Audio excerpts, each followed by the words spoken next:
Hai semua, perkenalkan kami dari kelompok 9 dengan materi metabolisme vitamin A.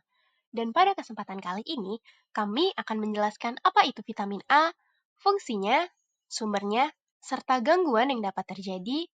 Selain itu, kami juga akan menjelaskan terkait absorpsi dan juga transportasi di dalam tubuh, dan juga penyimpanan serta distribusinya. Sebelum itu, kenalan yuk bareng kelompok kami.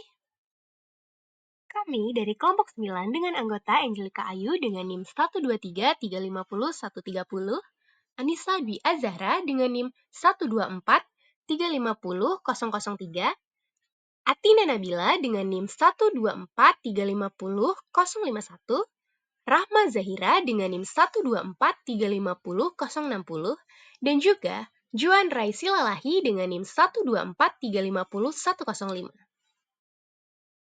Nah, teman-teman, sebelum kita jauh membahas terkait fungsi, sumber, dan gangguan yang dapat terjadi, kita harus tahu dulu nih, kira-kira apa sih vitamin A itu? Jadi, vitamin A merupakan salah satu jenis vitamin yang larut di dalam lemak, yang memiliki peran penting dalam penglihatan, pertumbuhan, imunitas, dan juga diferensiasi sel. Nah, di dalam vitamin ini terdapat dua bentuk utama. Yang pertama itu retinoid, dan yang kedua itu ada karotenoid. Retinoid itu contohnya seperti retinol, retinal, atau asam retinoat. Nah, biasanya retinoid ini berbentuk aktif pada hewan. Jadi, jenis retinoid ini kita dapat temukan dalam makanan yang bersifat dari hewani. Kemudian yang kedua ada karotenoid. Biasanya kita sebut ini sebagai beta-karoten. Nah, beta-karoten ini bisa kita temukan di dalam tumbuh-tumbuhan. Contohnya apa, hayo, yang biasanya kita dengar? Yap, betul sekali. Ada di wortel. Nah, teman-teman, tubuh kita itu nggak bisa tahu mensintesis vitamin A sendiri. Jadi, kita harus mendapatkannya dari makan makanan yang kita konsumsi. Nah, setelah ini kita mau bahas terkait fungsinya, sumbernya, dan juga gangguan yang dapat terjadi. Kemudian kita juga akan membahas terkait absorpsi dan juga transportasinya di dalam tubuh kita. Jadi, jangan sampai kelewatan ya. Cus, pantengin informasinya.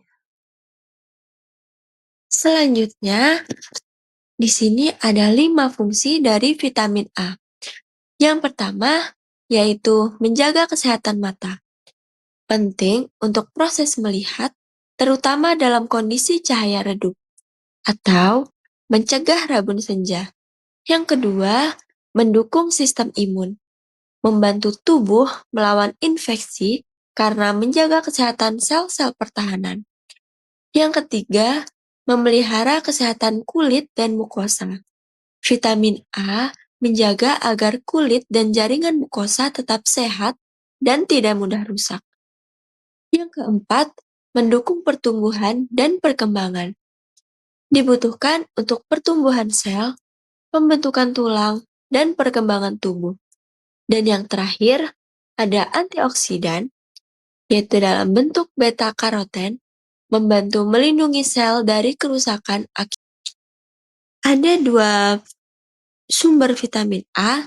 Yang pertama sumber hewani atau yang mengandung vitamin A aktif atau retinol. Yang kedua sumber nabati atau yang mengandung provitamin A atau beta-karoten.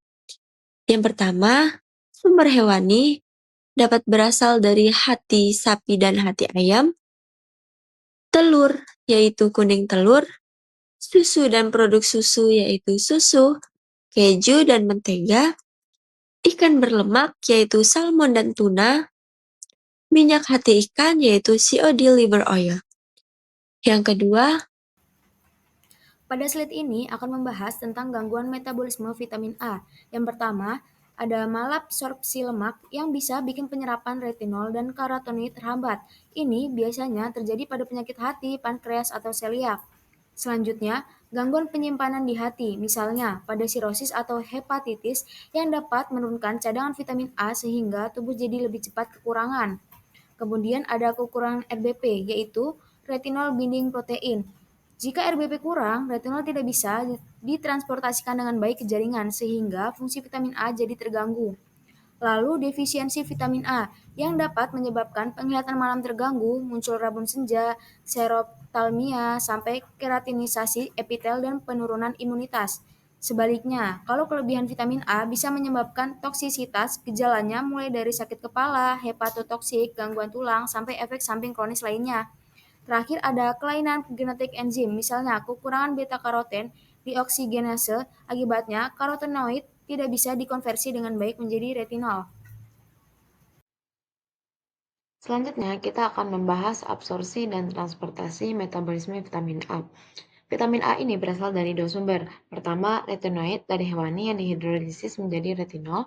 Kedua, karotenoid dari nabati yang diubah menjadi retinol oleh enzim beta-karoten dioksigenase di usus halus. Setelah itu, retinol direesterifikasi menjadi retinol ester, kemudian dikemas ke dalam kilomikron. Kilomikron ini masuk ke sistem limfatik dan selanjutnya ke aliran darah untuk diantar ke hati. Di hati, retinol ester disimpan dalam sel stela sebagai cadangan vitamin A. Saat tubuh membutuhkan vitamin A, retinol ester diubah kembali menjadi retinol. Retinol ini kemudian diikat oleh retinol binding protein atau RBP dan distabilkan oleh TTR. Kompleks retinol RBP TTR ini berada dalam darah dan mendistribusikan vitamin A ke jaringan target seperti retina, kulit, epitel, dan sistem imun. Penyimpanan dan distribusi. Pada bagian ini, saya akan menjelaskan bagaimana proses penyimpanan dan distribusi di vitamin A dalam tubuh. Pertama, hati merupakan pusat penyimpanan utama vitamin A. Di dalam hati, vitamin A terutama disimpan dalam bentuk retinol ester dan disimpan oleh sel khusus yang disebut sel stela atau itocells. Sekitar 70-80% vitamin A dalam tubuh memang tersimpan di dalam hati. Sisanya tersebar di jaringan lain seperti retina, ginjal, paru-paru, dan jaringan adiposa atau jaringan lemak. Ketika tubuh membutuhkan vitamin A, hati akan menghidrolisis retinol ester menjadi retinol, lalu melepaskannya ke dalam darah. Di dalam darah, retinol akan diikat oleh retinol binding protein atau yang disebut dengan RBP, sehingga membentuk kompleks retinol RBP. Kompleks ini akan kemudian distabilkan oleh transthyretin atau TTR. Tujuannya agar vitamin A tidak hilang melalui ginjal. Setelah stabil, kompleks retinol, RBP, dan TTR akan mengalir dalam darah dan mendistribusikan vitamin A ke jaringan target seperti retina yang berguna untuk fungsi penglihatan pada tubuh manusia, kulit dan epitel untuk regenerasi sel, sistem imun, serta mendukung proses pertumbuhan sel. Jadi, proses penyimpanan di hati dan distribusi melalui darah ini sangat penting agar vitamin A dapat digunakan sesuai dengan kebutuhan tubuh. Jadi, kesimpulan yang dapat diambil, vitamin diserap di usus halus bersama dengan lemak dan dibantu garam empedu. Kemudian setelah diserap, vitamin akan diangkut dalam bentuk kilomikron menuju hati. Pada saat di hati, ini akan menjadi tempat penyimpanan utama dari vitamin A yang berbentuk retinol ester. Dan pada saat dibutuhkan, hati akan melepaskan vitamin A ke darah menggunakan retinol binding protein atau RBP. Di dalam jaringan tubuh, vitamin A diubah menjadi bentuk aktif seperti retinol, ini bisa untuk penglihatan, dan juga retinoic acid untuk regulasi gen dan juga untuk pertumbuhan sel. Metabolisme vitamin A membutuhkan kecukupan lemak, protein, dan zinc agar transportasi dan aktivitasnya optimal. Kelebihan dari vitamin A dapat menimbulkan toksitas, terutama jika berasal dari suplemen yang berdosis tinggi. Jadi kita juga harus hati-hati ya teman-teman dalam mengkonsumsinya. Nah, sekarang kita semua udah tahu nih, apa itu vitamin A, fungsinya, sumber, gangguan yang dapat terjadi, absorbansi dan juga transportasinya di dalam tubuh, serta penyimpanan dan distribusinya. Nah, sekian dari presentasi yang dapat kami sampaikan. Mohon maaf apabila ada kekurangannya. Sampai jumpa lagi teman-teman.